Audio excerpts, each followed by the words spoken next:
También con nosotros para cerrar este Business Connection, Lorenzo Ramírez. Lorenzo, ¿qué tal? Muy buenos días. ¿Qué tal? Buenos días, feliz año, José Antonio. Bueno, ¿cómo has pasado feliz año? ¿Cómo has pasado ese terremoto Trump? Bueno, el año comienza con una nueva vuelta de tuerca, ¿no? En esas declaraciones incendiarias que realiza Trump. No hay que olvidar también que el método, aunque nosotros ya estamos un poco acostumbrados y no lo mencionemos, el método en esto sí es novedoso, ¿no? Porque al fin y al cabo, pues no está empleando ninguna tribuna pública ad hoc o usual, sino esa red social creada cuando le echaron de Twitter, Truth Social, plataforma que está empleando pues para lanzar órdagos a diestro y siniestro, poniendo patas arriba esas relaciones diplomáticas de Estados Unidos con sus vecinos, en una estrategia que, como comentaba ahora Pedro Pérez Riu, yo creo que en esto coincido bastante con él, parece más la de un negociador corporativo que la de un presidente electo de la primera potencia militar del mundo. Pero es que Trump tiene las dos cosas, ¿no?, al mismo tiempo. Trump ha puesto el foco en Canadá, diciendo que debe convertirse en el estado número 51 de Estados Unidos, aprovechando además la salida de Justin Trudeau. Y que luego hablamos un poco sobre esto porque tiene muchas implicaciones también en materia europea. Luego, respecto a México, por esa crisis de fentanilo, que cuidado porque la DEA en las últimas horas, la directora de la DEA ha puesto mucho el foco en toda esta historia y que puede justificar una actuación militar. De hecho, México va a permitir que buena parte del ejército estadounidense, que ya tiene presencia en el país, pues la pueda tener más. Esos inmigrantes también que están de forma irregular en el país. Tenemos ahí dos focos importantes que también lo han sido durante la legislatura de Biden. Luego, respecto a Panamá, por el supuesto control que ejerce China en el canal, que es una infraestructura determinante, como todo el mundo sabe, para el comercio, para las navieras mundiales. Y luego con el tema de Groenlandia, territorio que está amenazando en las últimas horas con invadir, bueno, con precisiones, ¿no? Porque le preguntan, dice, oiga, ¿y está usted dispuesto a utilizar el ejército? Y entonces Trump se viene arriba y dice, hombre, pues si hay que utilizarlo, se le utiliza, ¿no? Planteando esa idea del control de los recursos naturales, entre los cuales destacan los hidrocarburos. Y luego, sobre todo, menos conocido, en Groenlandia hay un elevado volumen de tierras raras que son vitales para el desarrollo de la nueva economía, tanto civil como militar, sosteniendo, ¿no?, un poco Trump que Estados Unidos debe controlar esta isla que ejerce de puente, no olvidemos, entre el Atlántico Norte y el Ártico. A mí me parece que esto es lo realmente relevante, que es una región en la que se está librando una guerra geopolítica muy, muy importante. Ya sabes que yo en esto llevo insistiendo desde hace mucho tiempo. Yo creo que hay una guerra en el Ártico en ciernes.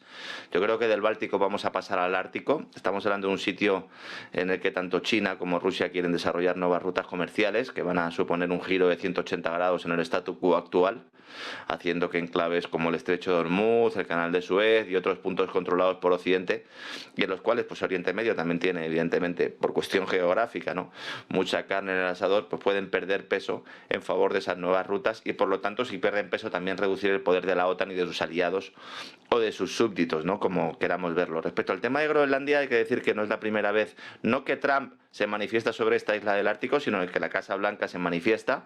Hay que recordar que después de la Segunda Guerra Mundial, Estados Unidos pone en Groenlandia, pone allí el foco al ofrecer a Dinamarca comprar el territorio por unos 100 millones de dólares. Lo había intentado ya previamente, a mediados del siglo XIX, con bastante poco éxito, pero sí consiguió que Estados Unidos impulsara la base aérea de Thule, que se amplió a mediados de los años 50 del pasado siglo como parte de esa estrategia de la OTAN en la Guerra Fría. Esto es lo que quiere reeditar de alguna manera Donald Trump. Estamos ante una nueva Guerra Fría, estamos ante un nuevo telón de acero. Evidentemente, las comparaciones siempre son odiosas, pero para que nos entienda nuestra audiencia, en aquel momento pues se tomaron acciones completamente antidemocráticas. Por ejemplo, en aquel momento la población local de varios pueblos cercanos pues se les trasladó, se les echó de sus casas, en un apartheid claro, y el Pentágono intentó construir una red subterránea de emplazamientos secretos para lanzar misiles nucleares en la capa de hielo de Groenlandia con destino a Rusia.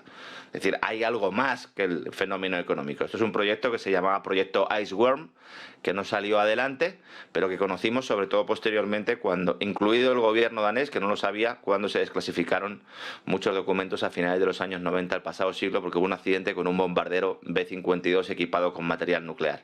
De todo esto no se está hablando, pero realmente yo creo que aquí también es importante, ¿no? Esto vuelve a la primera plana cuando Trump en el año 2019 empieza a hablar de esta cuestión.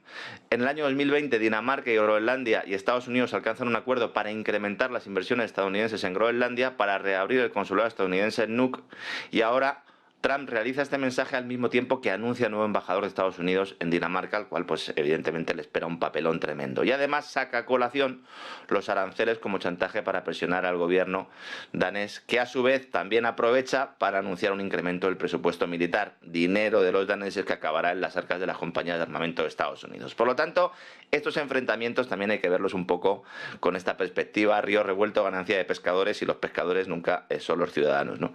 En el tema de Panamá también es importante para ver un poco por dónde va a ir la política exterior de Trump, porque utiliza el fantasma chino para intentar aumentar su control sobre el canal de Panamá, que es un control que también pues, pasó sobre todo a partir de la Segunda Guerra Mundial y hasta finales de los años 70, cuando Carter, ¿verdad?, inicia ese proceso de transferencia de control a Panamá, que no terminaría prácticamente hasta el año 2000. Ahora, cuando Trump dice que quiere recuperar el canal, dice que es que hay presencia del ejército chino que están controlando esta vital ruta marítima, y esto él mismo sabe que no es cierto, porque en realidad ahí lo que existe es un componente de que en todos los países están sujetos a las mismas tarifas, unas tarifas que han subido para todos en el último año, pero es verdad que ese incremento del precio pues ha afectado, no solo ha afectado a los estadounidenses, también ha afectado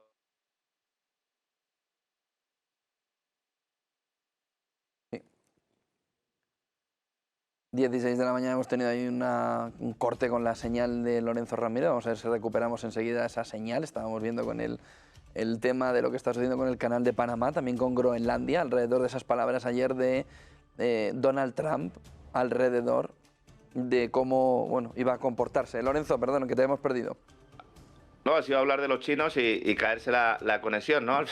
Al final vamos a tener hackers encima y debajo del agua. No sé si en qué punto me he quedado, pero bueno, estaba hablando sobre esa supuesta presencia de soldados chinos en el canal de Panamá, que es algo que está afirmando Trump. En realidad es un problema de tarifas, porque es verdad que sí que hay una empresa con sede en Hong Kong que se llama Hutchison Holdings, que gestiona 2 puertos en las entradas del canal. Es verdad que China es el segundo mayor usuario del canal de Panamá después de Estados Unidos.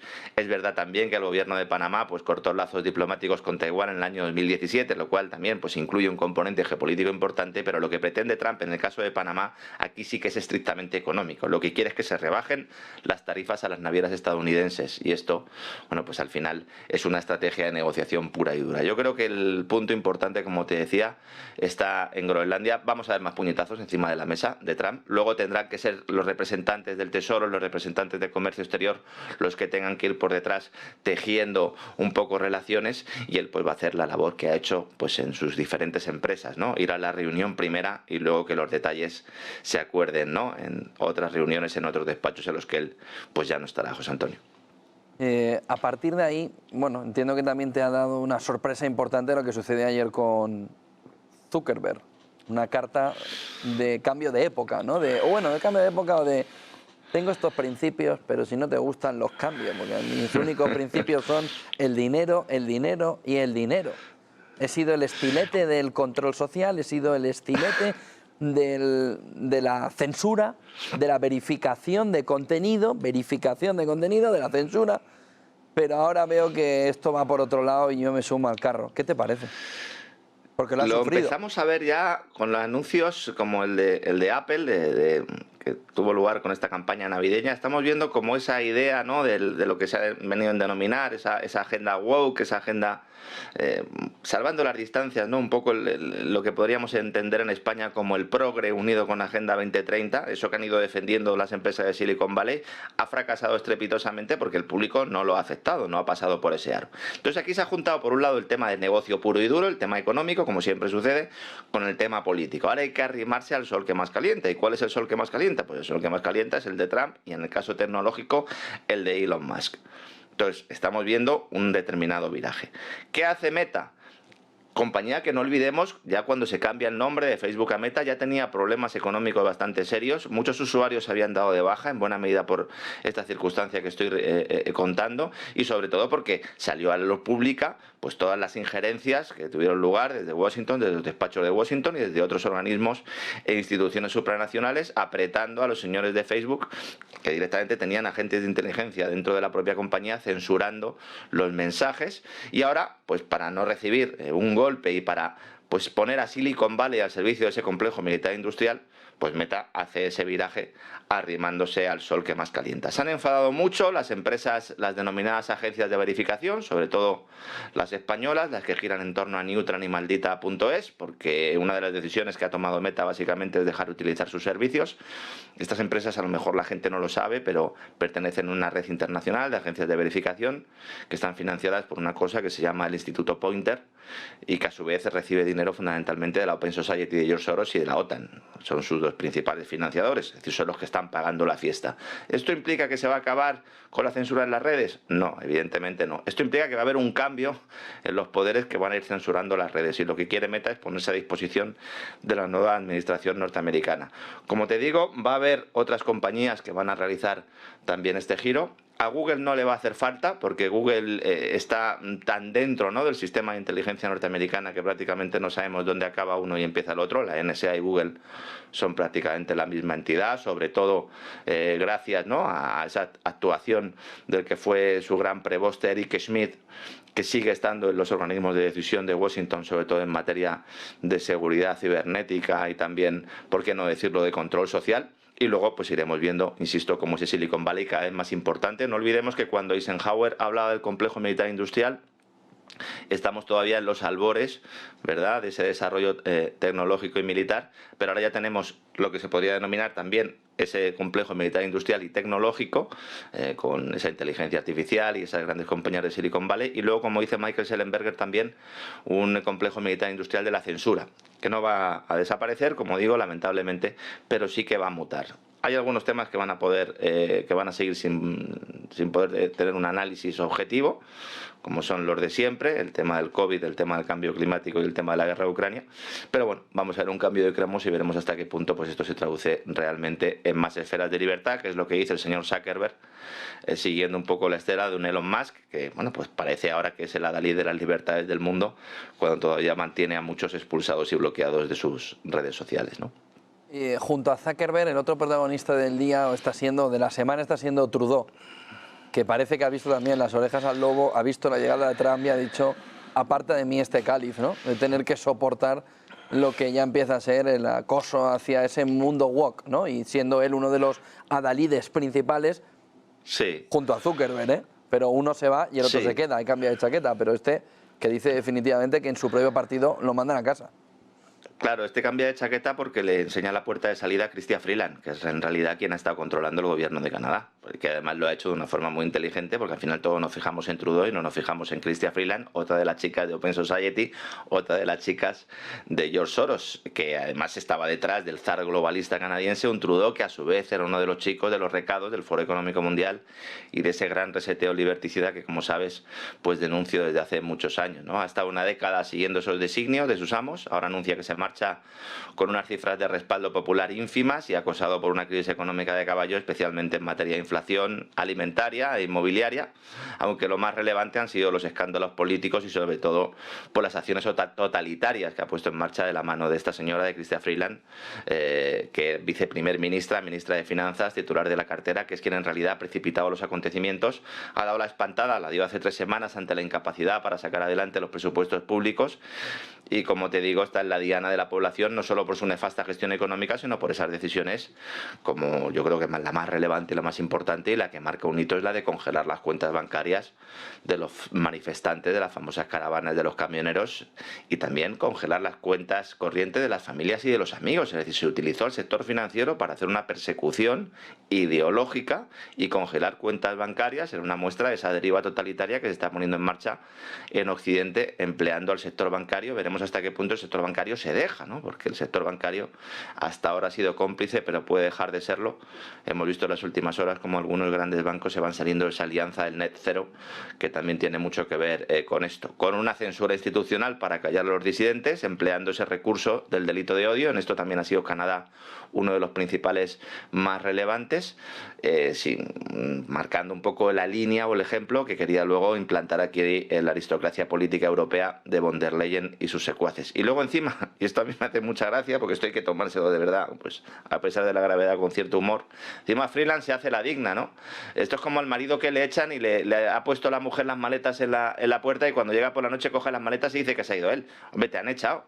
Freeland se hace la digna, dice que el malo es Trudeau, como si no hubiera tenido nada que ver en un proceso que ha dirigido ella misma con la ayuda y batuta, como digo, de sus amos globalistas, haciendo que Canadá sea una especie de laboratorio del mundo que quieren imponernos. Un Canadá que, bueno, pues era un ejemplo de libertad en el mundo hace no pocos años, ¿no? Poca gente sabe, aunque lo he contado en alguna ocasión, lo he estado recuperando en los últimos días con motivo de una investigación que estoy haciendo para el libro que sabes que estoy escribiendo. Freeland fue una figura central en la configuración de las sanciones económicas a Rusia, que han acabado golpeando con dureza a las economías europeas, porque ella, que es de ascendencia ucraniana y que ha ayudado desde sus tribunas políticas y mediáticas a defender el relato de la OTAN en el este de Europa, ya desde los tiempos de las famosas revoluciones de colores, fue quien elaboró la propuesta por escrito y que envió al Tesoro y al Departamento de Estado de Estados Unidos con el plan específico para expropiar, congelar las reservas del Banco Central de Rusia. Es decir, esto no sale del Tesoro de Estados Unidos. Esto sale de unas conversaciones que mantienen Draghi y Ursula von der Leyen cuando Draghi todavía no tenía un cargo, porque ahora ya sabes que es el ungido para llevarnos a los nuevos Estados Unidos de Europa. Y entonces Chrystia Freeland es la que elabora el documento. Y pocas horas después de que los tanques rusos empezaran a llegar a Ucrania, es Trudeau quien lo presenta en una reunión de emergencia de los líderes del G7. Es decir, fue Canadá quien abre esa espita. Y esto, que a muchos puede parecer poco relevante, pues es fundamental para comprender que hay determinadas figuras que tienen un mando muy superior al que reflejan sus cargos y que se encargan de ejecutar acciones por encima de esas soberanías nacionales, incluso por encima del Tesoro de Estados Unidos, porque este bloqueo de reservas del Banco Central ruso pues ha supuesto un perjuicio para el dólar, sobre todo a largo plazo, al aumentar la desconfianza de muchos países que temen que si usan la moneda estadounidense como reserva puedan ser sancionadas en el futuro si se oponen a estos poderes que muchos siguen pensando que no existen, a pesar de que hace mucho tiempo que salieron de las sombras y sobre todo que exponen públicamente su actuación sin ningún tapujo, configurando un relato falaz para manipular a la opinión pública mientras se acusa al resto de promover la desinformación, ¿no? El otro punto clave es Austria, ¿no? El cambio alrededor de que no se podía conformar ese gobierno donde se incluía la derecha no globalista, la ultraderecha, llámale X, pero a esa derecha, que ahora parece que sí, y parece ser como una especie de preludio de lo que va a suceder en Europa en su conjunto, con la entrada o con esa ventana de Overton yéndose ya directamente hacia la derecha para poner al Partido Popular Europeo en un centro izquierda. ¿Qué piensas de Austria? Un poco sí, ahí es importante también el tema del concepto, ¿no? Porque ¿qué es ultraderecha hoy en día, no? Hoy es ultraderecha el que se oponga al discurso oficial de la lucha contra el cambio climático, al que se oponga al discurso oficial sobre las crisis sanitarias y al que se oponga al discurso oficial sobre la guerra de Ucrania. Entonces, el concepto de ultraderecha que podemos tener tú o yo, que pueden tener la mayoría de los ciudadanos, se va moviendo en esa ventana de Overton. Me gusta mucho que hayas empleado ese símil, porque yo creo que es el más adecuado, y entonces ya todo el mundo es ultraderecha. Entonces, al final, pues todo lo que se salga del guión es ultraderecha. En Europa estamos viendo cómo los ciudadanos rechazan ese modelo que se intenta imponer desde arriba, desde la burocracia comunitaria, y que aspira a ir borrando soberanías nacionales para que los distintos países no puedan oponerse, pues sobre todo a medidas liberticidas y de control social que se están imponiendo con motivo de estos factores, como digo, de esa guerra de Ucrania, de esa tramposa lucha contra el cambio climático. También tiene mucho que ver el componente de la crisis sanitaria, que son las palancas que quiere usar la Comisión Europea, usando el plan Draghi, para intentar aumentar el papel de la industria europea a golpe de deuda y subvención. El relato que se ha intentado imponer desde las altas esferas, no solo europeas, de París y de Bruselas sobre todo, porque Berlín ya sabemos cómo está, sino también desde Washington y Londres, no está siendo admitido por los votantes europeos. Y esto se está demostrando en las urnas. No solo es un país, no solo son dos. Los ciudadanos no quieren asumir ese rumbo que responde a intereses de fuera de Europa y que además perjudica notablemente a los hogares y negocios del viejo continente. Porque esto es importante que lo entendamos. Si nosotros tomamos decisiones en Europa, tomadas desde fuera de Europa, pero que benefician a Europa, pues alguno puede decir, pues no vamos en contra de nuestros intereses y nos ayudamos del primo de Zumosol, para que todos nos entendamos. Pero es que si el primo de Zumosol adopta determinadas decisiones en Europa que perjudican a los europeos para beneficiar al primo de Zumosol, entonces lo que tenemos es una injerencia extranjera de libro. Y de esto se han dado cuenta los ciudadanos. Entonces, la estrategia de los comisarios políticos, ¿cuál ha sido? Acusar a todo aquel que no pase por el aro de ser un peligroso agente de Putin, de ser un ultraderechista, de ser un negacionista. No lo han conseguido. No lo han conseguido. En Moldavia, la candidata pro-establishment gana las elecciones por estrecho margen usando el voto por correo, en unas elecciones que deberían ser investigadas. Nadie quiere poner la mano ahí. En Rumanía y en Georgia, la presión de la OTAN no logra evitar el triunfo del candidato que no quiere seguir los designios de Bruselas y de la Casa Blanca, sobre todo respecto a su relación con Rusia. Si nos vamos más al oeste, en Alemania, elecciones regionales que se han celebrado muestran el auge del partido Alternativa por Alemania, al cual se quiere expulsar del sistema para que no tenga un gran resultado en las próximas elecciones dentro de unos meses, porque amenaza el régimen bipartidista de Berlín y por lo tanto pone en tela de juicio el papel del protectorado alemán en el futuro de la Alianza Atlántica. ¿Alemania puede dejar de ser un protectorado de Estados Unidos? Bueno, eso es lo que quieren muchos ciudadanos alemanes. En Francia, el acceso de Le Pen, también evidente, que no están dejando tampoco que el partido crezca, porque está Macron ahí, pues poniendo el corcho en una botella que está a punto de desbordarse. Y en este contexto se debe analizar lo sucedido en Austria, como comentabas, en las últimas horas, porque fracasan las negociaciones entre los partidos de centro-derecha y teóricos socialdemócratas, abriendo la puerta a un gobierno del candidato que realmente ganó las elecciones.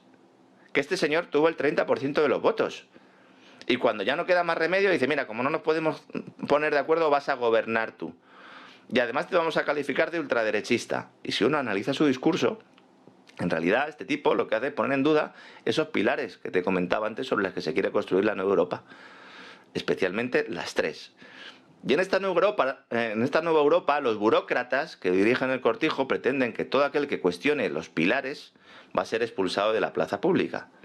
¿Cuál es el problema para ellos y la gran victoria del ciudadano? Que cada vez hay más masa crítica que se está dando cuenta de que es tan burda la manipulación y hay tanta información fiable, información rigurosa, algunos dedicamos, tú y yo entre otros, nuestra carrera a ello, pues no van a permitir que se vaya estrechando la soga, esa correa con la que se está manejando a las sociedades. Y esto es importante y es una victoria de las supuestas democracias.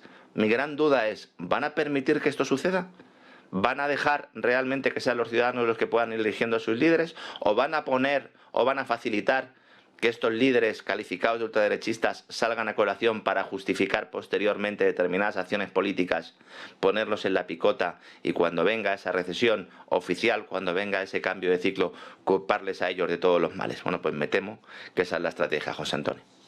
Solo un detalle más. ¿Tienes la impresión de que el movimiento de empuje tanto de Elon Musk como de Donald Trump tiene como objetivo final aquí en Europa que partidos como los patriotas europeos o el partido de Meloni entren en la comisión? Aquí no puede haber moción de censura, pero sí puede haber un cambio de comisarios que pongan en medio ambiente, en lugar de a la versión española, a la versión italiana. Es decir, ¿crees que el objetivo final a un año vista, tanto por Trump, Musk, como por el movimiento, ¿no?, puede ir por el camino de un cambio de cromos dentro de la Comisión Europea, ya que no puede haber una moción de censura, no puede haber un cambio de gobierno europeo? Y, en ese sentido, ¿crees que Europa va a poner pie en pared y puede quedarse como una isla de movimiento woke alrededor de un cambio en ese movimiento que Trump, Musk están intentando poner encima de la mesa? Yo creo que en ese análisis coincido bastante contigo, pero todo va a depender realmente de cuáles sean esos resultados electorales. Es decir, el año 2025, antes lo comentaba también el anterior participante, ¿no?, el analista, Pedro Pérez Riu, en relación al ámbito económico. Yo creo que también en el político 2025 va a ser un año de transición. 2025 es el año clave para entender lo que va a pasar en el próximo lustro. Vamos a poner lustro porque hablar de décadas me parece muy elevado. Si realmente los ciudadanos muestran a los burócratas europeos que, bueno, pues hay un apoyo a estas formaciones que podrían estar más cerca, vamos a decirlo así, de la línea ideológica que pudieran defender, al menos en lo social, Donald Trump y sobre todo Elon Musk, que es el que está haciendo punta de lanza, es muy probable que podamos ver movimientos de este tipo. ¿Por qué le interesa a Trump y a Elon Musk poner aquí esas determinadas figuras? Porque la negociación con la Unión Europea va a ser más sencilla, porque ahora mismo, por mucho que Ursula von der Leyen esté manifestando a Trump que está dispuesta a negociar, desde luego es un choque de trenes a todos los niveles, ¿no? A nivel ideológico, a nivel comercial, a nivel económico, a nivel geopolítico. En la medida en que, no ya metiendo comisarios, sino utilizando los comisarios que ya están, y me quiero fijar sobre todo en el italiano, a través de Giorgia Meloni, podemos ir viendo determinados cambios de discurso, es decir, que puedan convencer a la propia Comisión de que no se pueden enfrentar directamente con Estados Unidos.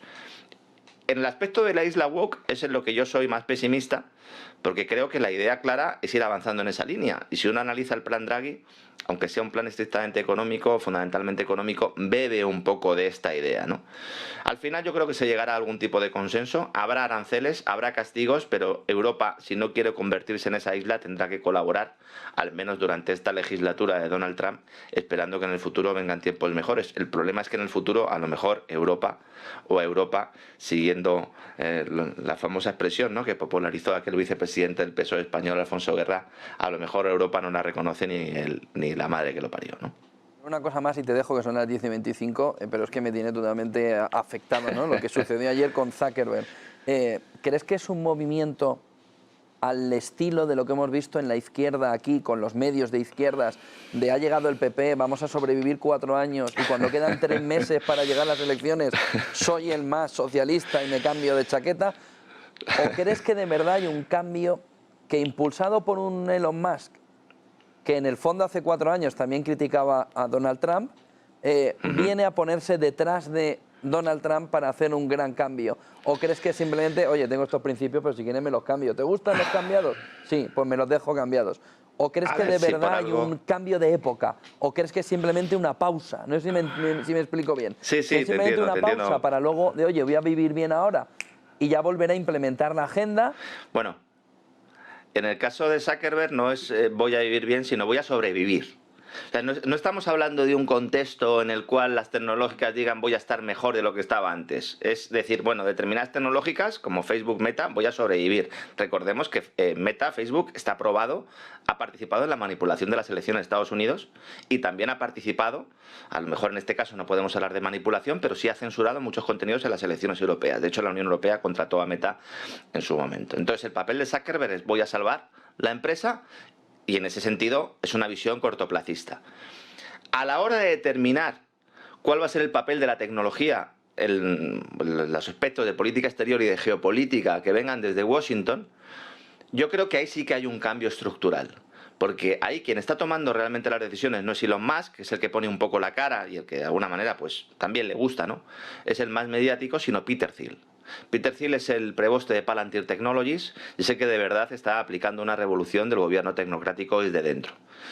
Esos Peter Thiels, ese tipo de figuras como Elon Musk, ese tipo de figuras también, salvando las distancias, como Zuckerberg y alguno más, van a seguir manteniéndose dentro de la estructura de la administración estadounidense. A lo mejor hay piezas que pueden ser sustituidas, como en el caso de Zuckerberg, que dentro de todos ellos pues sería el menor, igual que le pasó, no olvidemos, ¿no?, al dueño o al fundador de Twitter, a Jack Dorsey, que fue uno de los que salió, ¿verdad?, cuando Elon Musk compra la red social.